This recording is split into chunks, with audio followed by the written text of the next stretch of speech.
How to enable Google Lens in Google app. Are you guys facing issues to use Google Lens on Google application?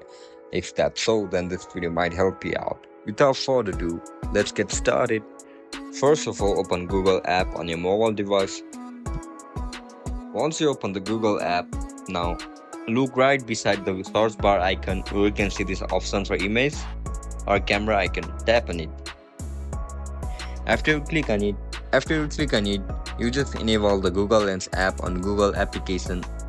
And that's it guys, that's how you're going to enable Google Lens on Google application. If you guys found this video helpful, don't forget to like, share and subscribe to our channel. And if you guys have any issues regarding Google Lens, make sure to comment down below so that I can help you out. I'll catch you up in the next one. Bye bye.